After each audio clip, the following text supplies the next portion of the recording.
Hello बच्चों, कैसे हैं आप लोग। आई होप आप लोग बहुत ही अच्छे होंगे और मेरा पिछला भी लेक्चर आपको काफ़ी शानदार लगा होगा। चलिए हम लोग चलते हैं अपने अगले लेक्चर की तरफ और इस लेक्चर में हम लोग देखेंगे।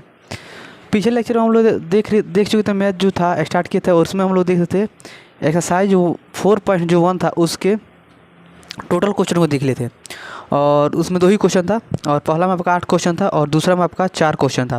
तो हम लोग दोनों क्वेश्चन देख लिए। अब हम लोग चलते हैं एक्सरसाइज 4.2 की तरफ जो कि काफ़ी इजी है और इसमें कह रहा है कि गुणनखंड विधि द्वारा करना क्या है कि द्विघात समीकरण को हल करना है। काफ़ी ईजी है ये, क्लास आप 9th में पढ़े हैं। चलिए इसमें भी काफ़ी मज़ेदार तरीके से आपको ट्रिक के साथ एक बताएंगे, एक काफ़ी शानदार ट्रिक बताएंगे जिससे आपका जो मन होगा खिल जाएगा, फूल की तरह खिल उठेगा जैसे फूल सुबह में खिलता है। देखिए वो ट्रिक क्या है। ट्रिक कुछ नहीं है, जैसे आपके सामने कोई भी द्विघात समीकरण आता है, शायद मुझे लगता है कि मैं काफ़ी स्पीड में बोलता हूँ, तो जैसे मैं स्पीड को कम करना चाहता हूँ ना, तो जो मेरा आवाज़ जो है वो कम हो जाती है, ना कि मेरा स्पीड कम होता है। तो इसके लिए मैं माफ़ी चाहता हूँ। लेकिन बहुत सारे टीचरों को मैं देखता हूँ, देखिए मैं टीचर बनने का जो है बन रहा हूँ, पढ़ा रहा हूँ, तो क्या होता है कि आप ऐसे ही टीचर नहीं बन पाएंगे। किसी न किसी टीचर के आप किसी से न किसी चीज़ से हम लोग सीखते ही हैं। तो लगभग डेली हम लोग अलग अलग टीचर का हम वीडियो देखते हैं और सीखते हैं उनसे कि कैसी बात करना है, कैसे बच्चों को समझाना है और किस तरह बोलना चाहिए बच्चों के सामने। तो ये सब जानना बहुत ज़रूरी है। नहीं तो ये नहीं कि आप विद्वान हो गए तो आप सब कुछ जान गए, नहीं। विद्वान के साथ साथ आपको सोशल नॉलेज भी होना चाहिए कि कैसे किसी से बात करना है। तो वो लेकर थोड़ा सा कहीं आपके और मेरे बीच में गड़बड़ हो रहा होगा कि आवाज़ को लेकर। तो मैं जैसे सोचता हूँ कि स्पीड जैसे जैसे आवाज़ अगर तेज़ करूँगा तो मेरा स्पीड बढ़ जाएगा, ठीक। और आवाज़ जैसे स्लो करता हूँ तो स्पीड मेरी घट जाती है, ठीक। तो इसके लिए मैं माफ़ी चाहता हूँ। चलिए इसलिए मैं माइक को अपने मुंह के पास रखता हूँ, इसलिए। नहीं तो मेरे ये जो है इसमें फंसाने वाला दिया, इसे फंसा सकते हैं इसके अंदर। लेकिन क्या होता है ना कि यहाँ पर रखेंगे और मैं बोलता हूँ तो इसके बीच में कुछ ज़्यादा गैप बन जाता है। और मेरा फ़िलहाल में इस समय पंखा चल रहा है तो जो हवा है वो आवाज़ को काट देता है, इसीलिए मैं माइक को अपने मुँह के पास ज़्यादा रखता हूँ कि आवाज़ आपके पास पहुँचे। चलिए हम बात करते हैं द्विघात समीकरण के और हम लोग देख रहे थे एक्सरसाइज 4.2 के बारे में देख रहे हैं और इसमें बोले थे कि एक ट्रिक बताएंगे, काफ़ी शानदार ट्रिक। ट्रिक यह है कि आप एक द्विघात समीकरण को देखते ही बता दीजिएगा कि उसका जो 2 शून्यक है, जो वैल्यू आएगा, आंसर आएगा कितना आएगा। एक्स का जो 2 मान आएगा, द्विघात समीकरण में जो आपका है एक्स का 2 मान आएगा, ठीक। तो एक्स का जो 2 मान आएगा, केवल आप इक्वेशन देखते ही बता दीजिएगा कि इसका आंसर क्या क्या होगा। हाँ, बस एक कंडीशन होना चाहिए, कंडीशन यही होना चाहिए कि जो आपका ए का जो है, ए जो है ना, ए जैसे आपका जो व्यापक रूप होता है वो क्या होता है, A X square plus B X plus C is equal to 0। तो यहाँ पर A is equal to not is equal to 0, तो ये ठीक है। लेकिन ए का जो घात है ना वो 1 होना चाहिए कभी। अगर 2 हो जाता है तो गड़बड़ हो जाएगा। ए बराबर अगर 2 होगा तो ये ट्रिक काम नहीं करेगा। अगर ए बराबर 1 रहता है तो ट्रिक काम करेगा।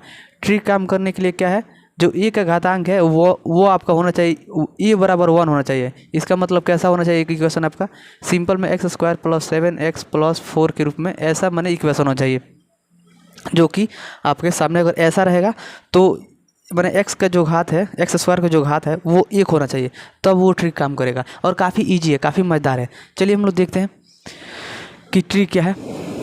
ठीक है, देखिए कोई भी इक्वेशन देखते ही आप बता दीजिएगा कि इसका आंसर कितना होगा, एक्स का जो 2 वैल्यू होगा कितना होगा। जैसे मान लीजिए आपका जो पहला क्वेश्चन है, पहला क्वेश्चन हम कॉपी में लिख लिए हैं और जो आपका पहला क्वेश्चन है वो आपका है x square minus 3x minus 10 है। जो आपका क्वेश्चन है पहला, उसमें पहला जो क्वेश्चन है वो आपका है x square minus 3x minus 10 equal to आपका है 0। तो मान लीजिए इस क्वेश्चन में हम ट्रिक के द्वारा इसका एक्स का मान निकालना चाहते हैं। ये आपके सामने रहा क्वेश्चन और इसको अगर ट्रिक के द्वारा हम क्वेश्चन को निकालना चाहते हैं तो मान लीजिए यहाँ पे एक्स घातांक 1 है, एक्स स्क्वायर घातांक 1 है तो सही है। चलिए सॉरी, घातांक नहीं, घात क्या है, इसका गुणांक क्या है, 1 है। तो यहाँ तो ट्रिक फॉलो कर दिया। अब यहाँ आपको केवल देखना है कि फर्स्ट इंटू लास्ट गुणा में करने पर आपका कितना चाहिए। तो आपको क्या होता है कि फर्स्ट इंटू लास्ट में गुणा करते हैं तो आपका 10 होगा। और यहाँ पर ये देखना होता है कि 2 ऐसे संख्या लेना है जिसे गुणा करने पर आपका आ जाए -10 और उसी 2 संख्याओं को आपस में जोड़ने या घटाने पर आपका आना चाहिए -3। तो काफ़ी इजी है। और अगर ट्रिक आपको लगाना चाहते हैं तो क्या कर सकते हैं, अगर हम 5 और 2 लेते हैं तो अगर 5 में से 2 को घटाएंगे तो आपका क्या हो जाएगा, -5 में से अगर 2 घटाएंगे तो आपका हो जाएगा कितना, -3 और -5 गुणे -2 करते हैं तो आपका -10 हो जाएगा। तो यहीं से मैंने यही ट्रिक और कुछ था नहीं, बस आपको समझाना चाहते हैं, ट्रिक कुछ नहीं है, बस आप ये जान जाइए कि जो एक्स स्क्वायर का जो यहाँ पर गुणांक है वो अगर 1 होता है ना, तो बस इस वाले हम ऐसे 2 ऐसा संख्या लेते हैं जिसका गुणांक और जो जोड़ है उसको ये दोनों प्राप्त हो जाए, गुणांक के समय ये प्राप्त हो जाए और जोड़ के समय या घटाने के समय ये प्राप्त हो जाए, बस वही जो वैल्यू आपका आंसर हो जाएगा डायरेक्ट। जैसे मान लीजिए यहाँ पर 10 है तो गुणा करने पर 10 आना चाहिए और जोड़ने या घटाने पर -3 और गुणा करने पर -10। तो हम ले लेते हैं कितना, -5 और 2 लेते, यही 2 संख्या लेते हैं। अब यहाँ से x बराबर आपका हो जाएगा, या माइनस में उधर जाएगा तो प्लस में हो जाएगा, तो x बराबर 5 और एक और x बराबर ये जो आएगा उसका -2। तो डायरेक्ट हमें आंसर बता दिए कि x बराबर 5 आएगा और -2 आएगा, 2 का आंसर आता है, 2 आपका इसका आता है वैल्यू, तो दोनों निकल गया, डायरेक्ट बता दिए। कैसे बता दिए, तो अब देखिए यहाँ पर आपको बताना चाहिए कि 2 संख्या ऐसे लेने पर लें कि जिसे गुणा करने पर -10 आ जाए, तो इन 2 संख्याओं को आपस में गुणा करेंगे तो -10 आएगा, और इन संख्याओं को आपस में जोड़ देंगे, -5 को और 2 को आपस में जोड़ेंगे तो -3 के बराबर आ जाएगा। तो यही जो 2 वैल्यू आपका रहेगा ना, बस x के आप राइट साइड में भेज देंगे, वही हमारा आंसर हो जाएगा। तो जैसे x के राइट साइड में उसको भेजेंगे तो -5 है, उधर जाएगा तो प्लस में 5 हो जाएगा, और x के लेफ्ट में प्लस में 2 है, उधर जाएगा राइट में तो -2 हो जाएगा। तो इस तरह बता सकते, कोई ट्रिक उड़िक है नहीं, बस अगर आपके पास दिमाग है तो ट्रिक की आवश्यकता ही नहीं पड़ेगी। आप वो फालतू में बोल रहे हैं कि सर हम लोग को उर्वा बना रहे हैं, उर्वा नहीं बना रहे हैं, बस आप समझ जाइए कि ये जो है सही था। जैसे आपके बोर्ड एग्जाम में डायरेक्ट क्वेश्चन आ जाता है कि ऐसे आपको एक द्विघात समीकरण दे देगा और बोलेगा इसका शून्य कितना कितना होगा, 2 इसका 2 शून्य होगा कितना कितना होगा। तो अगर आप डायरेक्ट निकालना चाहते हैं, जानते हैं, और यहाँ पर x का कुछ घातांक नहीं है, सॉरी x स्क्वायर का कोई गुणांक नहीं है, केवल 1 है, तो आप आसानी से निकाल सकते हैं, उसका डायरेक्ट आंसर बता सकते हैं। लेकिन चलिए हम लोग इसे डीपली में अच्छे तरीके से देखेंगे कैसे करते हैं। तो सबसे पहले फर्स्ट इंटू लास्ट में गुणा करते हैं, तो इसके आगे कुछ नहीं तो क्या है 1 है, तो फर्स्ट इंटू लास्ट में गुणा करेंगे तो क्या होगा आपका 10 आएगा। अब 10 आएगा तो 2 ऐसे संख्या लेना है जिसे गुणा करने पर आपको -10 आ जाए, ठीक, 2 ऐसे संख्या लेना है जिसे गुणा करने पर -10 आ जाए, और उन्हीं 2 संख्याओं को जोड़ने या घटाने पर आपका -3 आ जाना चाहिए। 19 संख्याओं को जोड़ने या घटाने पर -3 आ जाना चाहिए। तो हम क्या लिए थे, -5 और +2 लिए थे। तो इन 2 संख्याओं को आपस में जब गुणा करेंगे ना तो -10 मिलेगा, और जब इनको आपस में जोड़ देंगे तो आपको -3 मिल जाएगा। तो -10 से मिला, -3 मिला, तो यही 2 संख्या क्या है, सूटेबल है, हमके लिए काफ़ी अच्छा है। तो चलिए इसी 2 संख्या को लेते हैं। तो यहाँ पर क्या करते हैं, इसको मिटा देते हैं, इस सारी चीज़ को मिटा देते हैं, और क्या हो जाएगा x² माइनस क्या ले लें, -5x अब प्लस में आपका 2x -10 बराबर आपका 0। आप हो गया। अब यहाँ से क्या कॉमन, इसमें आप देखते हैं कि इसमें और इन दोनों में कॉमन क्या है, तो इसमें आपका x, इसमें भी x है, इसमें भी x है, तो x कॉमन लेंगे तो यहाँ पर क्या बचेगा, एक x कॉमन ले लिए तो एक x बच गया, और माइनस में यहाँ से x कॉमन ले लिए तो क्या बचा, 5 बच गया, और यहाँ पर प्लस है तो प्लस लेते हैं, और इसमें 2 है, इसमें 10 है, तो इसमें 2 कॉमन लेंगे तो यहाँ पर बचेगा x, और यहाँ पर माइनस का क्या बचेगा 5 बराबर का 2। अब देखेंगे इस वाले को एक साथ ले लेंगे, और इस वाले को एक साथ ले लेंगे, तो क्या हो जाएगा x -5, और इस वाले गुणांक को एक साथ ले लेंगे तो क्या हो जाएगा x + 2 बराबर आपका हो जाएगा 0। अब एक बार इसके साथ ले लें, एक बार इसके साथ ले लेंगे तो क्या हो जाएगा x -5 = क्या हो जाएगा 0, और फिर से एक बार इसके साथ, तो x + 2 = आपका 0 हो जाएगा। इसको ब्रैकेट से बाहर निकालेंगे तो x, और ये 5 माइनस में उधर जाएगा तो क्या हो जाएगा प्लस में, चाहे बढ़िया से लिख देते हैं x -5 = 0, और x बराबर इधर प्लस माइनस में उधर जाएगा तो क्या हो जाएगा प्लस में, तो x बराबर क्या मिला आपको 5 मिला, और यहाँ पर क्या हो जाएगा x बराबर इधर प्लस में उधर जाएगा तो राइट साइड में तो माइनस में हो जाएगा। तो यही हमारा आंसर था। अब यहीं आपको चीज़ बताया था कि यही हमारा डायरेक्ट आंसर हो सकता है। अगर आपको ट्रिक जानना चाहते हैं तो ट्रिक कोई था नहीं, बस आप अगर अच्छे से पढ़े हैं ना तो आसानी से निकाल सकते हैं, मात्र देखते ही क्वेश्चन को। बस क्वेश्चन में कंडीशन क्या होना चाहिए कि जो हाँ एक्स स्क्वायर का जो गुणांक है, यानी ए का जो वैल्यू है ABCD का ए बराबर 1 होना चाहिए। ए बराबर अगर 2 होगा, 2 हो जाता है तो काम नहीं करेगा ठीक, क्योंकि वहाँ पर फर्स्ट इंटू लास्ट में गुणा करेंगे तो हमारा दूसरा वैल्यू मिलेगा, तो इसीलिए हम बोल रहे थे। चलिए ठीक है, मुझे पूरा विश्वास है कि जो आपका पहला क्वेश्चन है वो काफ़ी शानदार तरीके से समझ में आया होगा। अगर नहीं समझ में आया हो तो चलिए दूसरा क्वेश्चन देखते हैं। और मुझे पूरा विश्वास है कि ये आप लोग 9th में भी पढ़ चुके होंगे, और जो भी बच्चे अगर नहीं पढ़े हैं तो उसके लिए मैं काफ़ी शानदार तरीके से बताऊंगा कि ताकि आपको समझ में आ जाए। एक एक स्टेप मुझे जहाँ लगेगा कि बच्चों को समझ में नहीं आता है वहाँ मैं सारी चीज़ को हम बताऊँगा अच्छे तरीके से। चलिए क्वेश्चन नंबर आपका 1 था, क्वेश्चन नंबर था 1 और उसका पहला क्वेश्चन देख लेते हैं। अब देखते हैं दूसरा क्वेश्चन। दूसरा क्वेश्चन काफ़ी इजी है। दूसरा क्वेश्चन क्या है आपका? दूसरा क्वेश्चन जो है 2x² plus x minus 6 equal to 0। 2x², एक minute, minus x minus 6 equal to 0। एक बार और देखना पड़ेगा, प्लस में x ऐसे, और यही आपका जो है क्वेश्चन है। क्वेश्चन क्या है दूसरा? 2x² plus x minus 6 equal to 0। यही सिंपल है। अब देखिए इसमें डायरेक्ट आंसर नहीं बता सकते क्योंकि जो यहाँ पर a का जो वैल्यू है यहाँ पर 2 है, तो इसलिए नहीं बता सकते। अब करते क्या है कि फर्स्ट ऑफ ऑल इसमें करते क्या है कि पहला जो कंडीशन है, याद रखिए पहला कंडीशन यही है कि फर्स्ट इंटू लास्ट में गुणा करते हैं। ये फर्स्ट इंटू लास्ट में गुणा करते हैं, यानी कि हम सिंपल हम बता दें कि इसका जो व्यापक रूप होता है ये होता है ax² plus bx plus c equal to 0। इसका मतलब a से हम लोग c में गुणा करते हैं। सबसे पहला स्टेप में होगा a से हम लोग c में गुणा करेंगे, ठीक। तो जितना भी आपका वैल्यू आता है, जो भी आपका वैल्यू है, मान लीजिए आपका d कोई आता है, d आता है, तो d आपका जो भी वैल्यू आता है वहाँ पर आपको करना क्या है कि जो आपका b है, यहाँ पर जो b है, यहाँ पर जो b है, तो इस दो संख्याओं को क्या करना, गुणा करने में आपका d आ गया, ठीक। और d एक ऐसा संख्या है, d एक ऐसा संख्या है जिसे गुणा करने पर वो आपको दो ऐसे संख्या लेना है, फिर से दो ऐसे संख्या लेना है जो d के बराबर हो जाए, सेम टू सेम d के बराबर, d के बराबर होना चाहिए। यानी d बराबर हम ले लेते हैं p गुणे f। माने हम मान लीजिए कि d जो है p गुणे f के बराबर है, p गुणे f के बराबर है। अब एक दूसरा स्टेप यही है कि जो करना है आपको, जो यहाँ पर d का वैल्यू आएगा ना, d मान लीजिए a गुणे से जो c की है, a गुणे c फर्स्ट इंटू लास्ट में जो गुणा किए हैं, तो मान लीजिए जितना भी आता है वो हम d का वैल्यू मान लिए। अब d क्या है, d एक दूसरा आपका मान लीजिए वैल्यू है, तो d को किसके बराबर करना है, d को हमको बराबर करना है एक नया ऐसा दो संख्या लेना है, दो संख्या लेना है। तो हम दो संख्या हम क्या मान लिए, p गुणे f मान लिए। तो दो ऐसा संख्या लेना है जो d के बराबर हो जाए, गुणा करने पर सेम टू सेम d के बराबर आना चाहिए।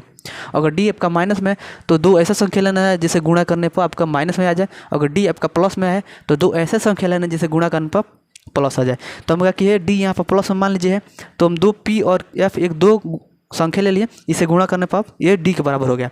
अब ये आपका तीसरा आपका यह है कि तीसरा आपको ये देखना है कि तीसरा यही है कि यही दो वैल्यू को p गुणे f को ही हमको क्या करना है, ये दो जो आपको लिए हैं हम p और f दो संख्या लिए हैं, इसी को जोड़ने या घटाने पर आपका किसके बराबर आना चाहिए, तो b के बराबर आ जाना चाहिए।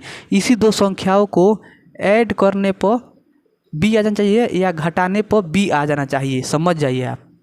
इसी दो संख्याओं को जो आपको ऐड करने पर b आ जाना चाहिए और घटाने पर भी b आ जाना चाहिए। जो तरीके से आपको आ रहा है b आ जाना चाहिए, ठीक, ये आ गया। और उसके बाद तीसरे स्टेप में क्या करना है कि कॉमन ले लेना है और बस आपको वहाँ से आंसर आ जाएगा। तो चौथे स्टेप में कॉमन ले लेना है और उस पाँचवें स्टेप में आपको करना क्या है कि 0 के बराबर कर देना है, बस हो गया है आपका आंसर। और मुझे पूरा विश्वास है कि यहाँ आपको समझ में आया होगा। और जो a है 2 है और यहाँ पर जो b है 1 है और c जो है 6 है। चलिए सबसे पहले ये काम करते हैं, क्या किए हैं, फर्स्ट इंटू लास्ट में गुणा किया हमने, a गुणे c। यहाँ पर आपको काफ़ी अच्छे से समझ में आया होगा। जो a है आपका 2 है और जो b है यहाँ पर 1 है, कुछ नहीं था क्या है 1 है, और जो आपका c है माइनस का 6 है। तो क्या किए a गुणे c, तो a का वैल्यू कितना है 2 है और c का वैल्यू कितना है माइनस का 6 है, c का वैल्यू कितना है माइनस का 6 है। तो चलिए a गुणे c किया तो गुणा करेंगे तो कितना आएगा, मान लीजिए 2 गुणे माइनस का 6 गुणा करेंगे तो कितना होगा, माइनस का 12 आएगा। और जब माइनस का 12 आ गया तो करना क्या है कि दो ऐसे संख्या लेना है, दो ऐसे संख्या लेना है जो -12 के बराबर आ जाए, -12 के बराबर आ जाए। और जो माने है कि मान लीजिए a गुणे c बराबर d माने, तो मान लीजिए d हो गया, d हो गया। तो d को क्या करना है, दो हम p गुणे f, ऐसे दो p के जब एक ऐसा वैल्यू लेना है और f के जब एक ऐसा वैल्यू लेना है जिसे गुणा करने पर -12 आ जाए, -12 आ जाए यानी d आ जाए। तो -12 लाने के लिए क्या करेंगे, तो -12 लाने के लिए हम करेंगे सिंपल में, तो 6 दूना 12। अब देखिए ये भी अगले स्टेप में यही कर लेना। तीसरा स्टेप जो आपका था वो भी इसमें देखना है कि उसी दो संख्या को गुणा करने पर, सॉरी जोड़ने पर या घटाने पर आपका 1 भी आ जाना चाहिए, प्लस का 1 भी आ जाना चाहिए, प्लस का 1 भी आ जाना चाहिए। प्लस का यहाँ पर जो 1 है प्लस का 1x आ जाना चाहिए। तो चलिए उसी को क्या करते हैं, तो अब क्या कर 4 3 12, 4 3 4 और 3 लेते हैं। तो इसको जब गुणा करेंगे तो हमारा आ जाएगा कितना 4 गुणे -3 लेंगे तो इसको जब आपस में गुणा करेंगे तो ये आपका -12 आ जाएगा। जब 4 गुणे -3 करेंगे तो ये आपको -12 आ जाएगा। और जब 4 में हम 3 को घटाएंगे तो जब 4 में से 3 को घटा देंगे, चाहे जोड़ देंगे, चलिए जोड़ देते हैं। तो जानते हैं कि प्लस माइनस होता है, माइनस घटा देंगे तो क्या हो जाएगा, फिर से आपका 1 आ जाएगा। तो यहाँ पर -12 मिल गया, ठीक। और यहाँ पर जोड़ने या घटाने पर आपको कितना मिल गया, 1 मिल गया। तो हमारा वही दो संख्या क्या है, P का वैल्यू क्या है 4 है और F का वैल्यू कितना है -3 है। तो यही चीज़, ये चीज़ आपको जानने की आवश्यकता नहीं है, लेकिन मैं बता दिया यहाँ से कि जो द्विघात बहुपद का जो व्यापक रूप होता है इसी रूप का आएगा। और इस रूप में ABC क्या है, कौन सा वैल्यू है, ये भी बताया है। और इसके हिसाब से कंडीशन ही बता दी है कि ये कंडीशन आपको फॉलो करना है। और मुझे पूरा विश्वास है कि ये जो बताए हैं आपको समझ में आया होगा। उसके बाद चलिए क्वेश्चन को देखते हैं, इसको मिटा देते हैं। दो संख्या क्या लेना है, फर्स्ट इंटू लास्ट में गुणा करना है। गुणा किए तो कितना आएगा, 12 आ गया, -12। अब दो संख्या ऐसे लेना है जिसे गुणा करने पर 12 आ जाए, -12 आ जाए, और उसी दो संख्याओं को आपस में जोड़ने या घटाने पर आ जाना चाहिए प्लस के 1। तो क्या करेंगे यहाँ पर 2x² प्लस में 4x माइनस में 3x माइनस में 6 = 0। ये जब गुणा करेंगे 4 में 3 से गुणा करेंगे तो आपका -12 आ जाता। जैसे फर्स्ट इंटू लास्ट में यहाँ पर जब 12 आया था तो यहाँ पर 12 लिखेंगे नहीं, अगला स्टेप में छोड़ देंगे, ठीक, याद रखिएगा। हम जानते हैं कि फर्स्ट इंटू लास्ट में गुणा कर दिए 12 है, लेकिन 12 लिखेंगे नहीं। आप जानते हैं कि 12 लाना है दो संख्याओं को गुणा करने पर, तो आप दो संख्या को गुणा करने पर 12 ला देंगे, लेकिन 12 लिखना नहीं है। अब उसी दो संख्या को जोड़ने घटाने पर आपका प्लस में x आना चाहिए। तो 4x में से 3x घटेगा तो प्लस में 1x आ जाएगा। चलिए अब फिर से इन दोनों में से कॉमन लेना होता है और इन दोनों में से कॉमन लेना होता है। तो कॉमन लेते हैं, तो इसमें भी 2 है, इसमें भी 2x, इसमें भी है, इसमें भी आपका 2x है, देखने को मिला है। तो 2x कॉमन लेने के यहाँ पर 1x बच जाएगा और यहाँ पर बचेगा कितना, 2 बचेगा, ठीक। और यहाँ पर माइनस का यहाँ पर कितना कॉमन लेंगे, माइनस का अगर 3 कॉमन लेते हैं तो यहाँ पर बचेगा x, और जब माइनस कॉमन लेते हैं ना माइनस, तो यहाँ पर प्लस में बचेगा और यहाँ पर बचेगा 2 = 0। एक बात और बताना चाहते हैं कि ये जो अब ब्रैकेट के अंदर जो वैल्यू है अगर सेम नहीं आएगा तो कहीं ना कहीं आप जो गुणा लिए हैं, जो गुणांक के लिए हैं, यहाँ पर गलती की है। अंदर का वैल्यू सेम आना चाहिए और ज़बरदस्ती नहीं, सही तरीके से आना चाहिए।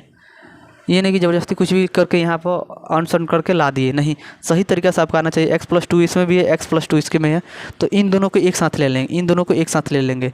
तो x+2 और इसके जो भी गुणांक है इसको एक साथ ले लेंगे। तो यहाँ पर क्या है, 2x है और इसका गुणांक क्या है, -3 है, तो -3 और बराबर 0 के बराबर कर देंगे। अब इसको एक बार x+2 को 0 के साथ ले लेंगे, एक बार 2x - 3 को 0 के साथ ले लेंगे। तो x+2 = 0 और एक बार 2x - 3 = 0। अब यहाँ से x बराबर क्या हो जाएगा, उधर जाएगा तो -2 होगा, और यहाँ से 2x बराबर होगा प्लस में उधर जाएगा तो 3 हो जाएगा, और x बराबर क्या हो जाएगा, 3/2। तो ये हमारा x का जो वैल्यू है यह आया, यही हमारा आंसर हो जाएगा। तो ये छोटे छोटे आंसर है, काफ़ी ईजी है। तो चलिए हम लोग अगला क्वेश्चन देते हैं, और मुझे पूरा विश्वास है कि ये क्वेश्चन आपको काफ़ी शानदार तरीके से समझ में आया होगा। और तीसरा क्वेश्चन को बताने से पहले हम आपको चीज़ ये बता देते हैं कि थोड़ा सा आपको चीज़ जानना है, एक बात जानना है। बात यही है कि अगर हम 2 है तो इसको हम लिख सकते हैं क्या, √2 गुणे √2, ठीक। तो ये सिंपल, ये समझना चाहिए कि जो 2 है √2 से √2 में गुणा करेंगे तो हमारा 2 मिल जाएगा। तो 2 को √2 गुणा √2 लिख सकते हैं, ठीक। तो ये थोड़ी बात पता होना चाहिए। जैसे पूछेंगे कि √3 गुणे √5 कितना होगा, तो बोलेंगे रूट कितना हो जाएगा आपका 15 हो जाएगा। तो इस तरह पता होना चाहिए। √3 गुणे √3 कितना हो जाएगा, तो ये आपका 9 हो जाएगा। 3 कैसे होगा, तो अब बताते हैं कि √2 गुणे √2 2 कैसे हुआ, बताते हैं। देखिए यहाँ पर √3 गुणे √3 क्या हुआ, √15 हो गया, ठीक। गुणा कर दिया आपस में, रूट के अंदर कर दिए कि नहीं कर दिए। और फिर से यहाँ पर भी जो रूट के अंदर करेंगे तो क्या हो जाएगा, √4 होगा कि नहीं होगा। अब जानते हैं कि 4 को कैसे लिख सकते हैं, 2 के स्क्वायर लिख सकते हैं, 2 का स्क्वायर लिख सकते हैं, 2 के स्क्वायर, और स्क्वायर से क्या होता है, रूट खत्म हो जाता है, इसीलिए हमारा 2 मिला। यहाँ पर क्या हो जाएगा, √3 गुणा √3 क्या हो जाएगा, रूट के 9 हो जाएगा, जानते ही हैं। और √9 को क्या लिख सकते हैं, 9 को लिख सकते हैं 3 का स्क्वायर, माने 3 गुणे 3 का, तो इसका होता है 9। तो यहाँ पर 3 का स्क्वायर लिख दिए, और स्क्वायर से क्या होता है, रूट खत्म हो जाता है, तो हमारा 3 बच गया। तो ये छोटी छोटी बातें हम लोग क्लास 6, 7, 8 में भी पढ़े होंगे, 9th में भी पढ़े होंगे, नहीं पढ़े होंगे तो 9th में जरूर पढ़े होंगे। तो तब भी हम बता दिए कि गुणा करने पर क्या होता है। तो ये छोटी सी आपका इक्वेशन था, लेकिन ये पता होना चाहिए, लेकिन बहुत सारे बच्चों को पता नहीं होता, इसलिए हम बता दिए। चलिए हम लोग तीसरा क्वेश्चन करते हैं, और तीसरा क्वेश्चन काफ़ी ईजी है। आपको लगता होगा काफ़ी भारी, लेकिन काफ़ी ईजी है। √2x² + 7x। तीसरा जो क्वेश्चन है √2x² + 7x + 5 √2 2 इक्वल टू 0। यही क्वेश्चन है और यही क्वेश्चन है। चलिए इसको करते क्या है कि फर्स्ट इंटू लास्ट में गुणा करते हैं। आप जानते हैं फर्स्ट इंटू लास्ट में गुणा करते हैं। तो फर्स्ट इंटू लास्ट में गुणा करेंगे तो हम क्या है बगल में लिख कर दिखा देते हैं, बगल में लिख कर दिखा देते हैं। तो फर्स्ट में क्या है √2 है और लास्ट में क्या है 5√2। अब बताइए √2 से √2 में गुणा किए तो कितना आया था 2 आया था, आपको बता दिए हैं। √2 में √2 से गुणा किए तो 2 आया था, यहाँ पर क्या 5 है और √2 में √2 से गुणा किए थे तो 2 आया था। अब कहेंगे कि यहाँ पर 5 गुणा 2 क्यों लिखा है, तो 5 इसके गुणा में है और √2 में √2 से गुणा करेंगे तो क्या हो जाएगा 2 हो जाएगा डायरेक्ट। तो यहाँ पर क्या हो जाएगा 10। इसको जब आपस में गुणा करेंगे तो 10। तो हम जान गए कि फर्स्ट इंटू लास्ट में गुणा करने पर कितना आया है 10 आया है। √2 में 5 √2 से गुणा किए हैं, √2 में 5 √2 से गुणा किए हैं तो हमारा आया है 10। अब दो ऐसे संख्या लेना है जिसे गुणा करने पर 10 आ जाए और उसी दो संख्याओं को जोड़ने पर 7 आ जाना चाहिए। उसी दो संख्याओं को आपस में जोड़ने पर 7 आ जाना चाहिए। ठीक, तो चलिए हम लोग क्या करते हैं लाते हैं 7। तो क्या लेंगे 5 × 2 लेते हैं, 5 × 2 और 5 + 2 को जोड़ेंगे तो हमारा 7 आ जाएगा और 5 × 2 जोड़ेंगे तो गुणा करेंगे तो 10 आ जाएगा। तो हम क्या दो संख्या लेते हैं 5 और 2 लेते हैं, 5 और 2 लेते हैं। ये दो संख्या 5 और 2 लेते हैं। चलिए इसको लिखते हैं 2√x²। और यहाँ पे एक बात बता दें कि यहाँ पर हम एक स्टेप हर एक जो भी क्वेश्चन 2 कराए हैं उसमें एक स्टेप हम कम कर दे रहे हैं, क्योंकि वहाँ पर आपको काफ़ी ज़्यादा कन्फ्यूजन होता है, काफ़ी ज़्यादा कन्फ्यूजन क्रिएट होता है। इसीलिए उस स्टेप को हम हटा दिए। और यहाँ पर डायरेक्ट समझिएगा, नहीं तो बहुत सारे बच्चे कहेंगे कि यहाँ पर जब 7 बोल रहे हैं तो 7x बोलिए ना सर, तो हम 7x ला देंगे, लेकिन वहाँ पर आपको काफ़ी ज़्यादा कन्फ्यूजन क्रिएट होता है। इसीलिए उस चीज़ को नहीं बता रहे हैं, डायरेक्ट बता रहे हैं कि समझ जाइए कि यहाँ पर उसी दो संख्याओं को आपस में जोड़ने पर प्लस में √7x आ जाना चाहिए और उसी दो संख्याओं को गुणा करने पर 10 आ जाना चाहिए। तो डायरेक्ट आप समझ गए। तो चलिए यहाँ पर क्या होगा आपका 5x और प्लस में यहाँ पर क्या हो जाएगा 2x और प्लस में यहाँ क्या हो जाएगा 5√2 = 0। इसको हम मिटा दे रहे हैं, इसको ऐसे लिख सकते हैं। अब इसमें क्या करते हैं कि इसमें हम कॉमन लेते हैं और इसमें हम कॉमन लेते हैं, इसमें हम कॉमन लेते हैं। और अगर आप चाहेंगे तो 1 मिनट आप चाहेंगे 1 मिनट आप इस 2 को और 5 को आगे पीछे लिख लीजिए, इसको पहले कर लीजिए और इसको बाद में कर लीजिए, क्योंकि इसमें कॉमन लेने में आसान होगा। चलिए अब कॉमन लीजिए, तो इसमें आपका √2x कॉमन लेते हैं। √2x कॉमन लेंगे तो यहाँ पर क्या बचेगा x बचेगा, ठीक, प्लस और √2 है, 2 को हम √2 × √2 कॉमन लिख सकते हैं। तो एक रूट को कॉमन कर लेंगे तो कितना बचेगा 1 रूट बच जाएगा यहाँ पर। जब 2 में √2 कॉमन किए हैं तो 1 √2 बच गया, ठीक। चलिए यहाँ पर प्लस है तो प्लस दे दिए। अब यहाँ पर क्या कॉमन है, इसमें भी 5 है, इसमें भी 5 है, तो 5 कॉमन ले लेंगे। तो यहाँ पर क्या बचेगा x बचेगा, यहाँ पर √2 बच जाएगा बराबर 0। तो देखेंगे इसके भी अंदर क्या है x + √2 है, इसके अंदर x + √2 है, इसको एक साथ ले लेंगे और इसके गुणांक को एक बार पहले लिख लेते हैं और इसके गुणांक को लिख लेते हैं। तो इसके गुणांक जो है साइन के साथ लिखा जाता है, तो प्लस में 5 है बराबर 0। अब इसको अलग अलग कर लेंगे तो x + √2 बराबर 0, यहाँ पर √2x + 5 = 0। यहाँ पर क्या हो जाएगा x बराबर -√2 हो जाएगा, यहाँ पर क्या हो जाएगा √2x बराबर -5 हो जाएगा और x बराबर होगा -5/√2। तो ये हमारा हुआ x का वैल्यू 2। काफ़ी इजी है। एक बार और आपसे बताना चाहते हैं कि यहाँ पर जो हम वैल्यू है एक स्टेप कम कर दिए हैं, वो कम इसलिए कि कर दिए हैं कि ताकि आपको अच्छे से समझ में आया हो, अच्छे से समझ में आए। क्योंकि इसका जो फार्मूला होता है वो यह होता है ax² + bx + c = 0। ये आपका द्विघात बहुपद होता है और इसका जो आपका रूप में लाना होता है वो आपका होता है x² - a + b × x + ab। इस रूप में लाना होता है। क्या होता है x² - a + b × x + ab। तो ये ब्रैकेट हम हटा दे रहे हैं, ठीक, ब्रैकेट को हम डायरेक्ट हटा दिए हैं, ब्रैकेट को हम डायरेक्ट हटा दे रहे हैं। अगर आपको विश्वास ना हो तो चाहेंगे तो इस तरीके से क्वेश्चन कर लेंगे, लेकिन आप लोगों को ज़्यादा कन्फ्यूजन होगा और आपको क्वेश्चन में ये नहीं कहता है कि आप इसको लिखिए, बस आपको करना है, कहता है कि द्विघात समीकरण दिया इसको हल कर देना है। इसीलिए इस वाला स्टेप को हम नहीं ला रहे हैं। तो ये नहीं ला रहे हैं ना, तभी आपको पता चल रहा है। देखिए यहाँ पर आप बोलते होंगे कि जो सर 7x लाइए ना, 7x बोलिए, क्योंकि यहाँ पे जब बोल रहे हैं तो 5 दो संख्या ऐसे लेना है जिसे गुणा करने पर आपको बोल रहे थे कि 10 लाना चाहिए, लेकिन उस दो संख्या को जोड़ने पर बोल रहे हैं 7 आना चाहिए, लेकिन वहाँ पर क्या है 7x है। तो अब 7x बोलिए ना, जब 7x बोलेंगे उसी दो संख्या को जोड़े में 7x होगा, लेकिन उसी दो संख्या को जब गुणा करेंगे तो गड़बड़ हो जाएगा, आपका 10x² आ जाएगा। इसीलिए इस वाला स्टेप को हम नहीं लिखे हैं। चलिए अगला क्वेश्चन देखते हैं। काफ़ी इजी है, काफ़ी मज़ा आएगा। चौथा नंबर क्वेश्चन देखते हैं। चौथा नंबर जो क्वेश्चन है, चौथा नंबर क्वेश्चन काफ़ी इजी है। 2x² माइनस एक्स प्लस 1 क्या है, 2x² minus x plus 1/8 equal to 0। अभी ये क्वेश्चन आपके सामने आया। अब आप बहुत सारे बच्चे डर जाएंगे, सिंपल है, कुछ नहीं करना है। आप चाहेंगे तो इसको भिन्न एलसीएम भी ले सकते हैं, ठीक, भिन्न के जोड़ भी बना सकते हैं। अगर चाहेंगे तो इसको डायरेक्ट करना है तो लेकिन दोनों पक्षों में क्या करेंगे, दोनों पक्षों में 8 से गुणा कर देंगे, दोनों तरफ 8 से गुणा कर देंगे। जब दोनों तरफ 8 से गुणा करेंगे तो दोनों तरफ 8 से गुणा करेंगे तो इसमें जब 8 से गुणा करेंगे तो 16x² माइनस इसमें जब 8 से गुणा करेंगे तो 8x हो जाएगा। और यहाँ पर जब 8 से गुणा करेंगे इसमें, तो हम बता दे रहे हैं जब यहाँ पर 8 से गुणा करेंगे तो 8/8 होगा और ये कट जाएगा। कहाँ 8 से गुणा किए हैं तो 8 से 8 कट जाएगा, नीचे यहाँ पर क्या बच जाएगा, केवल 1 बचेगा।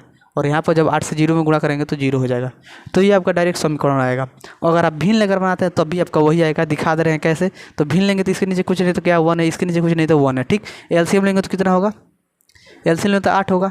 और फिर से 8 से इसमें भाग देंगे तो कितना मतलब लगेगा, 8 मतलब लगेगा। 8 से अगर 2x² में गुणा करते हैं तो 8 दूना क्या हो जाएगा 16, 16x² माइनस है तो माइनस लगा दिए। फिर से इस 1 से इसमें भाग लगाएंगे तो कितने मर्त में भाग लगेगा, 8 मर्त में। और 8 से गुणा करेंगे इसमें तो क्या हो जाएगा -8x हो जाएगा, ठीक। और इसी से हम भाग देंगे कितना मर्त में, 1 मर्त में। और 1 से जब 1 में गुणा करेंगे तो 1 आएगा, प्लस में 1 बराबर क्या है 0। इसके नीचे कुछ नहीं तो क्या है 1 है। अब तिरिया गुणा करेंगे तो क्या हो जाएगा 16x² माइनस के 8x प्लस 1 बराबर 8 में जब 0 से गुणा करेंगे तो 0। तो हमारा वही मिलेगा। लेकिन ये स्टेप काफ़ी ईजी है, जल्दी से हो जाएगा।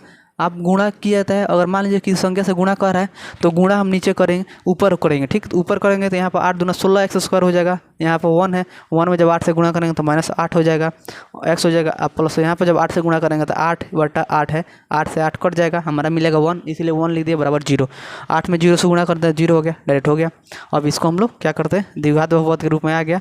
अब इसको क्या करते हैं, आसानी से हल कर लेते हैं। अब क्या करेंगे कि फर्स्ट इंटू लास्ट में गुणा करते हैं। पहला स्टेप क्या है, फर्स्ट इंटू लास्ट में गुणा करना। तो फर्स्ट इंटू लास्ट में गुणा करेंगे तो क्या है 16 गुणे 1 बराबर क्या है 16। अब दो संख्या ऐसे लेना है जिसे गुणा करने पर 16 आ जाए और उसी दो संख्या को जोड़ने या घटाने पर आपको कितना आना चाहिए, -8 आना चाहिए। तो -4 गुणे -4 ले लेंगे। जब -4 गुणे -4 लेंगे ना तो आपका माइनस माइनस होता है प्लस, और आपका हो जाएगा 16।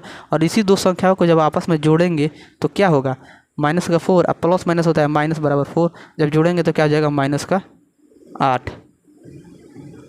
तो देख लीजिए अब आपका 16 भी आ गया और यहाँ पर क्या हो जाएगा आपका -8 भी आ गया। गुणा करने पर आपका 16 भी आ गया, यहाँ पर गुणा करने पर 16 आ गया। ऐसी दो संख्याओं को जोड़ने पर या घटाने पर आपका -8 के रूप में आ गया। तो बस यही ले लेंगे, क्या -4 -4। चलिए -4 ले लेते हैं। चलिए 16x² माइनस का 4x माइनस का 4x प्लस में क्या है 1 बराबर 0, ठीक। अब देखिए इसमें क्या, इसमें से कॉमन लेते हैं और फिर से इसमें से कॉमन लेते हैं। तो इसमें हम क्या करते हैं 4x कॉमन लेंगे तो यहाँ से 4 बचेगा और यहाँ पर x बचेगा और यहाँ पर बचेगा -1, ठीक। यहाँ से हम क्या कॉमन लेंगे, -1 कॉमन लेंगे। क्या कॉमन लेंगे, -1, क्योंकि कोई भी संख्या में कुछ कॉमन नहीं है। मान लीजिए 12 13 15 16 17 18 में कुछ कॉमन नहीं है तो क्या कॉमन है, एक कॉमन है। तो इसमें पूरे संख्या में अगर एक कॉमन लेंगे -1 कॉमन ले लेंगे तो फिर से वही बच जाएगा 4x। यहाँ पर माइनस जब कॉमन लेते हैं तो अंदर वालों को अगर प्लस रहेगा तो माइनस कर देगा, अगर माइनस रहता है तो प्लस कर देगा, याद रखिएगा। अगर यहाँ पर माइनस कॉमन लेंगे, माइनस अगर कॉमन लेते हैं तो जो ब्रैकेट के अंदर है प्लस है तो माइनस कर देगा, अगर माइनस रहेगा तो प्लस कर देगा, याद रखिएगा। तो यहाँ पर क्या है प्लस है माइनस कर देगा इंटू 1 बराबर 0। अभी आपका अंदर सेम हो गया। जब अंदर सेम हो गया तो इसको एक तरफ एक ले लेंगे और इसके गुणांक को एक पर ले लेंगे तो क्या है 4x है और यहाँ पर क्या है -1 बराबर 0। अब इसको अलग कर लेंगे तो 4x - 1 इक्वल टू 0। अब 4x - 1 इक्वल टू 0, 4x बराबर क्या होगा प्लस का 1 हो जाएगा और x बराबर हो जाएगा 1/4। यहाँ पर 4x बराबर हो जाएगा, ये उधर जाएगा तो प्लस में 1 हो जाएगा और x बराबर क्या हो जाएगा 1/4। तो ये हमारा हो गया आंसर, x का दो वैल्यू सेम आ गया। तो ये हमारा आंसर आ गया और मुझे पूरा विश्वास है कि ये क्वेश्चन आपको काफ़ी अच्छे से समझ में आया होगा। चलिए हम लोग अगले क्वेश्चन में देख लेते हैं, वो भी काफ़ी इजी है। चेहरा क्या देखते हो दिल में उतर के देखो ना, दिल में उतर के देखो ना। चलिए हम लोग पांचवा क्वेश्चन देख लेते हैं। पांचवा क्वेश्चन आपका लास्ट क्वेश्चन है, काफ़ी इजी क्वेश्चन है, काफ़ी ज़्यादा इजी है। आपका है 100x² - 20x + 1 = 0। अब इतना बड़ा क्वेश्चन आपको लग रहा है लेकिन काफ़ी इजी है। -20x + 1 = 0। फर्स्ट इंटू लास्ट में गुणा करेंगे, तो फर्स्ट इंटू लास्ट में गुणा करेंगे तो क्या होगा, 100 × 1 बराबर होगा आपका 1। अब दो संख्या ऐसे लेना जिसे गुणा करने पर आपका आ जाए 100 और उसी दो संख्या को गुणा करने पर आपका आ जाए -20। तो क्या लेंगे, 10 × 10 लेंगे। तो जब 10 × 10 लेंगे तो इसे गुणा करेंगे तो आपस में आ जाएगा 100। लेकिन जब इसी संख्याओं को आपस में जोड़ेंगे, जब जोड़ेंगे तो आपका कितना, 20 नहीं होगा, -20 नहीं होगा, -20 चाहिए हमको। याद रखिए जो गुणांक होता है चिन्ह के साथ लिया जाता है, तो -20 नहीं आ रहा है तो इसी को क्या करेंगे हम, -10 × -10 ले लेंगे। क्योंकि यहाँ पर माइनस में माइनस से जब गुणा होता है तो प्लस होता है, तो ये तो आपका 100 हो ही गया। और जब यहाँ पर -10 आप प्लस -10 करेंगे ना, तो यहाँ पर आपका प्लस माइनस होता है माइनस बराबर 10, और माइनस माइनस होता है प्लस, जोड़ देंगे फिर से माइनस का चिन्ह लगा देते हैं तो -20। तो ये आपका आ गया, ये आ गया। तो क्या लेंगे, -10 और -10, दो संख्या क्या लेंगे, -10 और -10। चलिए -10 और -10 लेते हैं। 100x² - 10x - 10x + 1 = 0। -10 -10 जोड़ेंगे तो -20 हो जाएगा। ठीक, चलिए अब इसमें कॉमन ले लेते हैं। ठीक, कॉमन ले लेंगे, क्या कॉमन लेते हैं, 10x कॉमन ले लेंगे। तो 10x हम कॉमन लेंगे तो इसमें से जब 10 कॉमन लेंगे तो 100 में से 10 कॉमन लेंगे तो क्या होगा, 10 बचेगा। यहाँ पर x 1x कॉमन लिए तो वहाँ पर 2x है तो 1x बच जाएगा। और यहाँ पर सेम टू सेम कॉमन लिए, 10x कॉमन लिए तो यहाँ पर 10x कॉमन है तो क्या 1 बच जाएगा। और यहाँ पर माइनस जब कॉमन लेंगे, माइनस को 1 कॉमन लेंगे तो सेम टू सेम हमारा वही बचेगा 10x। अब बताया था कि अगर माइनस कॉमन लेंगे तो अंदर का जो प्लस का चिन्ह होगा माइनस को हो जाएगा, अगर माइनस का जो चिन्ह होगा प्लस का हो जाएगा। तो प्लस का चिन्ह क्या हो जाएगा, माइनस का हो जाएगा बराबर 1। अब इसको अलग अलग कर देंगे, ये सेम सेम हो गया अंदर वाला पार्ट। तो 10x - 1 और गुणांक को एक बार ले लेंगे तो 10x, यहाँ पर क्या है -1 बराबर 0। 10x बराबर उधर 10x - 1 = 0, 10x - 1 = 0। 10x बराबर ये उधर जाएगा तो प्लस में 1 हो जाएगा, x बराबर हो जाएगा आपका 1/10। यहाँ 10x बराबर क्या हो जाएगा, माइनस में उधर जाएगा तो प्लस में हो जाएगा, और x बराबर होगा 1/10। तो ये हमारा हो गया आंसर। और ये हमारा क्वेश्चन था पहला नंबर क्वेश्चन में 5 क्वेश्चन था, पाँचों क्वेश्चन कंप्लीट हो गया और काफ़ी अच्छे तरीके से आपको समझ में भी आया होगा। हाँ, हालांकि यही है कि मैं तेज़ रफ्तार में बोल रहा हूँ तो उसको मैं कम करना चाहता हूँ, लेकिन क्या होता है ना कि जो मेरा वो क्या है बोलने की जो शैली है उसको कम करने की सोच रहा हूँ तो आवाज़ मेरा कम हो जा रहा है, इसलिए उसके लिए मैं क्षमा चाहता हूँ। लेकिन जो भी है मैं अच्छे से समझा रहा हूँ, मुझे पूरा विश्वास है कि आपको समझ में आया होगा। चलिए दूसरा नंबर क्वेश्चन देख लेते हैं। और दूसरा नंबर जो आपका क्वेश्चन है वह यह कह रहा है ना कि जो उदाहरण 1 है, जो आपका दूसरा नंबर क्वेश्चन है उसमें यह कह रहा है कि जो उदाहरण 1 है ना, उदाहरण